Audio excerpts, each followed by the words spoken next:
morning. My name is Rebecca Shi, and I am the Executive Director of the American Business Immigration Coalition. Today, we are here to launch ABIC's Immigration Reform Now campaign with Republican business leaders, farmers, and essential workers. ABIC is a bipartisan coalition of 1,200 CEOs and employers across the country, from Texas to Florida, Arizona to Idaho. Our members are manufacturers, hospitals, energy companies, dairy farmers, growers, mom and pops, and small business owners. You will hear from many of them today. We strongly prefer bipartisan solutions, but despite many positive conversations with Republican senators, none has stepped forward. Reconciliation is moving forward. Adding immigration is the only vehicle in sight. Recording in progress. At least for this election cycle. Today, we're launching a multi-state, multifaceted, seven-figure campaign to fix our nation's broken immigration system and bring it into the 21st century. Our economy has 10.1 million unfilled jobs. I'm going to repeat that, 10.1 million unfilled jobs. 72% of American voters support immigration solutions. We're launching this campaign today to finally get immigration reform across the finish line. Because after decades of waiting, our economy, the business community, workers, and families simply cannot wait any longer. ABIC's campaign, which will include activities in more than a dozen key states, will include stories, support, and advocacy of workers, business leaders, farmers, meat packers, families, and elected officials, making the case that immigration reform is urgent, bipartisan, and belongs in the budget reconciliation because it will create jobs, boost the economy, ease the labor shortage, impact the federal budget, and support families. The Immigration Reform Now campaign will deploy a host of activities, including virtual and in-person events, paid and organic social media, visibility activities, grassroots and grasstops mobilization, meetings with elected officials, and release of scholarly and economic reports regarding reform's impact on every sector of our economy. To describe more about the moment we're in and why we can simply not afford to wait any longer, I am honored to introduce ABIC co-chair Bob Worsley, founder of Sky Mall, and a former Republican state senator from Arizona. Senator Worsley? Thank you, Rebecca. I'm retired state senator Bob Worsley, and I'm a co-chair of ABIC. I'm also the founder of Sky Mall, which I sold to Rupert Murdoch in 2001. I am and have served in a number of leadership callings in the Church of Jesus Christ of Latter-day Saints, and I served for 3 terms as a Republican state senator in Arizona. I primaried and defeated the anti-immigrant Senate president who sponsored Arizona's SB 1070, the original Show Me Your Papers bill, showing that you can be pro-immigrant and win in a Republican primary. Through my faith and work, I know many undocumented immigrants. They are hardworking, wonderful family and faith-oriented people. I believe we need to legalize dreamers, farm workers, and essential workers for our nation and economy to be stronger. ABIC has met with 41 Republican senators and hosted 47 town hall meetings with Republican and Democratic senators. We prefer bipartisanship, but we do not see a good faith negotiation coming from the Republicans since they have concluded it's a good political wedge issue for 2022 midterms. Any bipartisanship traction we had just a few weeks ago has been lost. We thank President Biden and Senate Leader Schumer for supporting immigration reform in the budget reconciliation.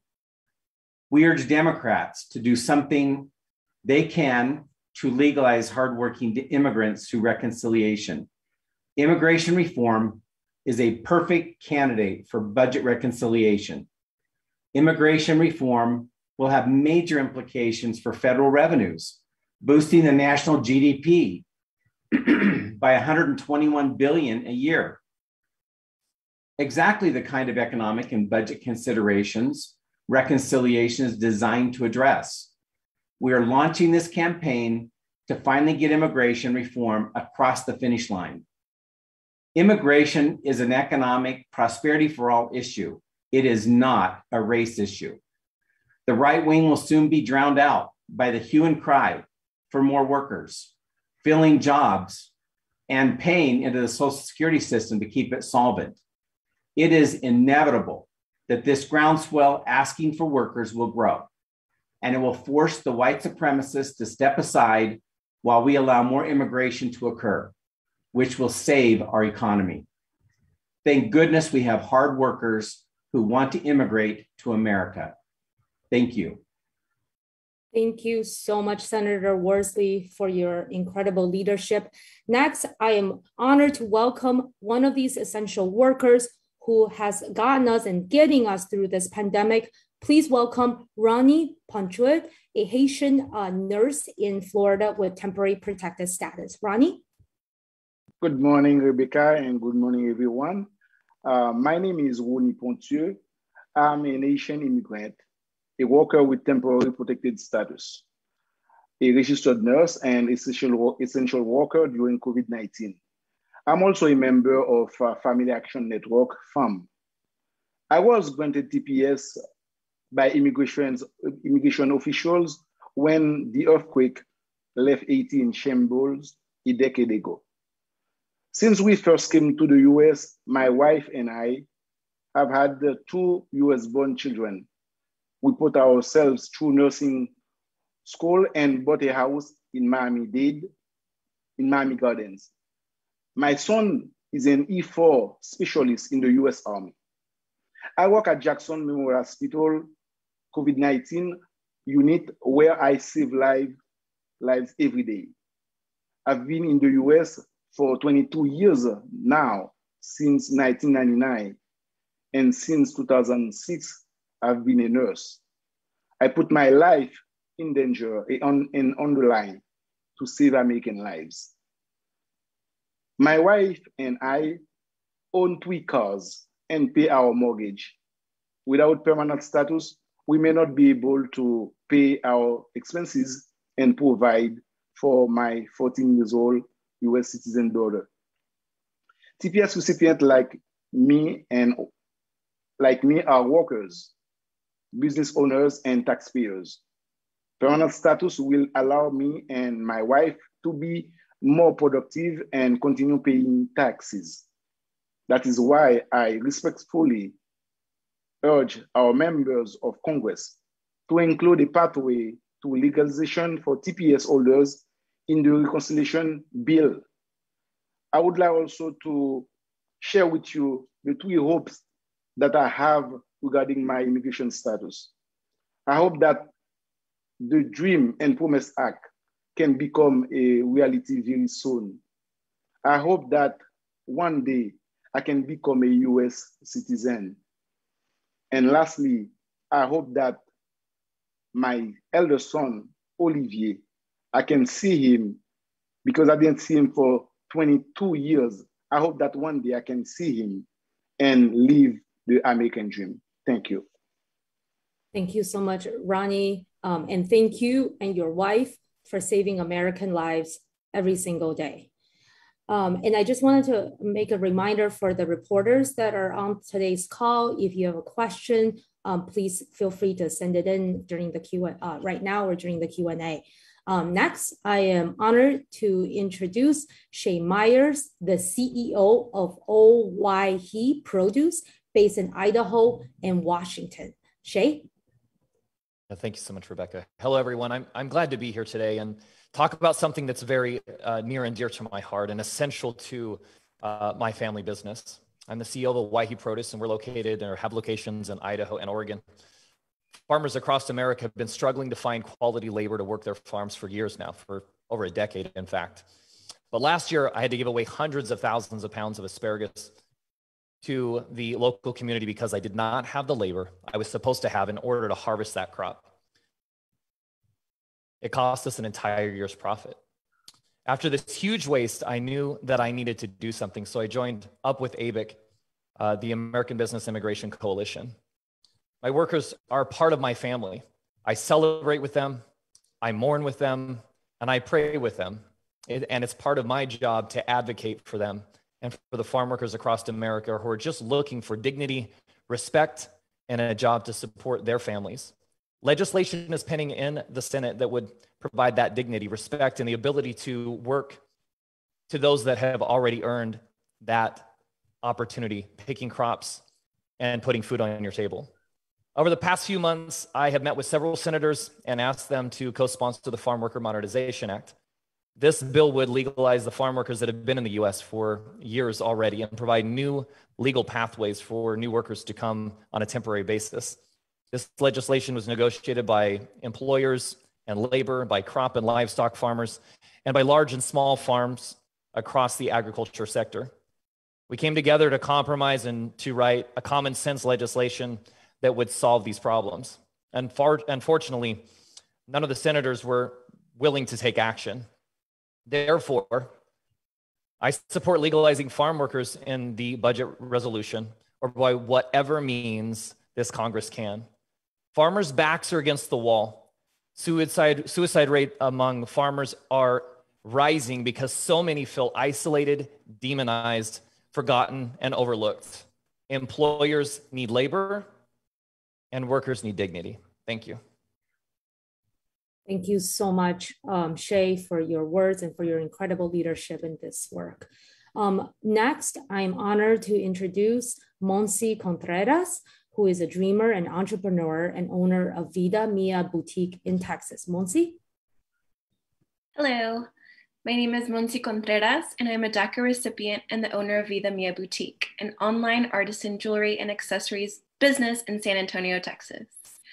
I was born in Tampico, Tamaulipas, Mexico. My family immigrated to the US when I was only a year and a half, after my mother suffered a stroke and my father wanted to provide her with better health care and the opportunity to live the American dream. We settled in San Antonio, where I grew up. My dad is a jewelry salesman who sets up shop throughout our city. Thanks to God and the advocacy of undocumented students, I obtained DACA in 2012. DACA gave me the opportunity to obtain a driver's license, attend community college, and start my own jewelry and accessory business without fear of deportation. But Judge Andrew Hanen has put my livelihood in danger by declaring DACA to be unlawful. This means that DACA can be taken away from me at any time, and I could lose my business and income that I need to buy a home, as well as be deported to a country that I barely remember. Only a path to legal status would end my uncertainty and anxiety. Legalization would not only allow me to stay in the only country that I call home, but also give me the opportunity to grow my business by traveling abroad to buy and import jewelry and accessories from all over the world. That is why I'm asking Congress to include dreamers like me in the reconciliation bill. Thank you. Thank you so much, Monse. And everyone needs to check out her business. We'll post it on all of our social platforms. It's incredible. I've gotten some really nice jewelries there. So thank you, Monse. Thank you, Rebecca. Next, I am honored to welcome and introduce Iraida Flores, a Hispanic business owner and a civic leader from Arizona. Iraida? Hi, everybody. Nice to meet you. Thank you, Rebecca, for the opportunity to talk about my story. My name is Iraida Flores, and I came to the United States from Sonora, Mexico. I was born in Sonora. After I graduated from the university in 2004 to live the American dream. Both of my daughters were born and raised in Arizona. For the past 20 years, I had had the appropriate education and work visas to remain in the United States. During this time, I focused on being an entrepreneur, now owning two seafood business in Phoenix and Mesa, Arizona, importing from Guaymas, Sonora. I also do a wholesale delivery in restaurants in Arizona. I employ 15 Americans and will soon expand my wholesale business to California and Nevada. In addition to my business, I am actively engaged in my community. I went to the White House 2 years ago to meet with Vice President Mike Pence as a Latino entrepreneur and job creator to discuss challenges facing the Latino community. I am also the founder and the president of the first Hispanic Rotary Club in the United States, which gave over $3 million in PPE to nursing homes and hospitals in the United States and also in Sonora, Mexico. My father, he was a permanent resident of the United States in 1993 when he filed an application for, like a family application for a green card. On behalf of my mother, my siblings, and I were included on their rebate beneficiaries. I had been trying to obtain my permanent resident status for the last 5 or 6 years without success. The most recent denial stated that I no longer qualify under this application because my parents become citizens now. They are not residents anymore, of course. After 20 years, they become a citizenship. And I mentioned for many years, I have a work permit, but it was recently denied as well. I am no longer in a danger of getting an order of deportation, which would mean losing my business, laying off my employees, and being separate from my US citizen daughters. That is why I'm asking to the Congress to include station workers and entrepreneurs like me in the recognition bill. I belong to this country. I love this country so much. And I'm just asking to renew my permit to work, to continue, contributing to this country in economic and many human areas to impact the community, helping others, but not just all, providing jobs, provide for my family, and take care of my parents. Do you imagine that is what is going to happen if they deport me? My whole life here, 20 years, my daughters, my family business employees. I just want to continue contributing for this country that I love so much. I belong to this country. Thank you. Thank you so much, Iraida. And thank you for your leadership. And I've been told by good friend Glenn that you have the best seafood. So everyone, please go to Iraida's companies. And last but not least, before we start the Q&A, I am honored to introduce an incredible partner to ABIC in the fight for legalization, Nora Venegas, who is the Director of Government Relations at Tyson Foods. Nora? Good morning. Immigrants are important to our country, customers, and our team members. Tyson Foods supports bipartisan immigration policy solutions. When you visit any Tyson plant, you will meet team members from different parts of the world and hear many different languages spoken. Whether our team members came as refugees or temporary protective status, TPS holders, we support policy solutions to provide them stability. Thank you. Thank you so much, Nora, and thank you for your leadership. Now I will ask all the panelists to please turn on your camera. We will have about 10 minutes for Q&A. And again, thank you to the reporters on the call. I have 3 questions already submitted. And if you have more questions, please feel free to put them in the chat, or you can send them to me or our producers directly. Thank you so much. So the first question is, can you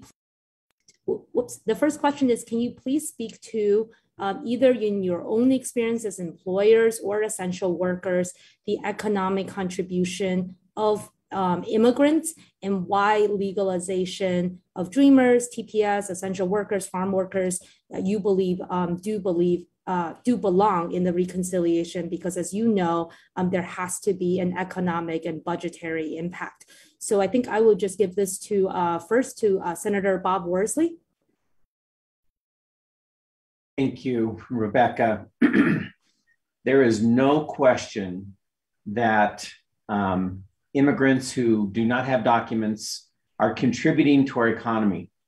They are contributing taxes. They're paying Social Security that they will never receive the benefits from. This is grossly unfair, paying money into a system that they will never be able to draw from. We have to make some legal status for these workers. They are filling our plants. They're working in meat processing facilities. They're working, Shay needs them in the field. They're entrepreneurs. They're great family people. We have to find a way to make them legal and let them come out from the shadows and be full participating members of our society. Great. Thank you so much, Senator. Shay, do you want to take a step at this question as well? How do you see the economic or budgetary impact of legalizing farm workers? I think it's pretty simple in the aspect that like the food that we're consuming, all of us as Americans depend on this workforce. So the economics of the entire United States economy are attached to or associated with these folks. If we don't have them and they don't have legal status, and if they weren't here today, we literally wouldn't be eating. So if you make iPhones or whatever other type of widget in the economy that you're making, if it's an iPhone or a desk or a pair of earrings, you don't do that if you don't have food to eat. So the economic impact is immeasurable as part of the economy. And these folks need to be able to be part of the American dream in a way that's fair and equitable to them. That's great. Thank you so much.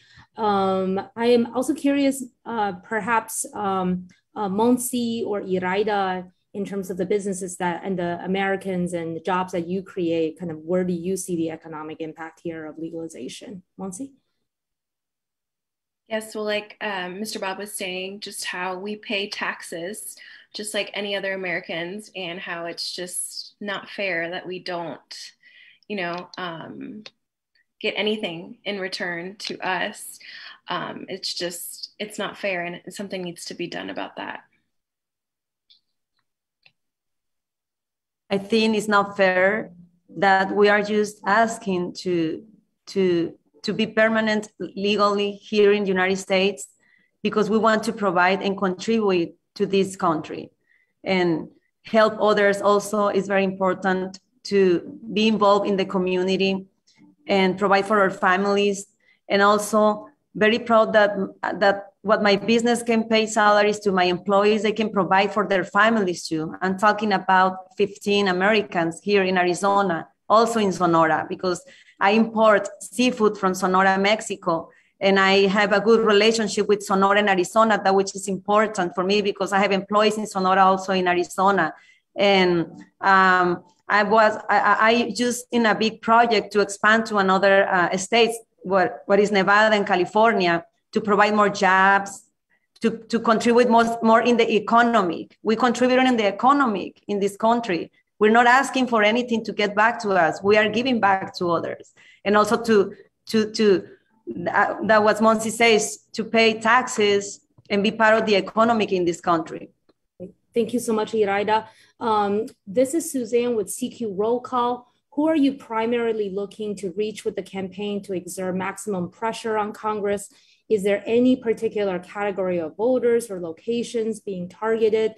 Thank you so much for that question, Suzanne. So we are going to operate in around a dozen states. We also have reach all over from our national virtual events and press war rooms, from where we can do earned media, paid and organic social media, and recruit and activate our business leaders from coast to coast, from Arizona to Texas to Idaho, the Carolinas, Florida, and as you've heard from both our employers like Shay and farmers, that are the labor shortage is critical, and as you've heard from Ronnie, our Haitian TPS nurse, and love to hear more from Ronnie, just in terms of the work and the urgency that our immigrant essential workers are doing at the front line in terms of fighting the in particular, this recent spike in COVID.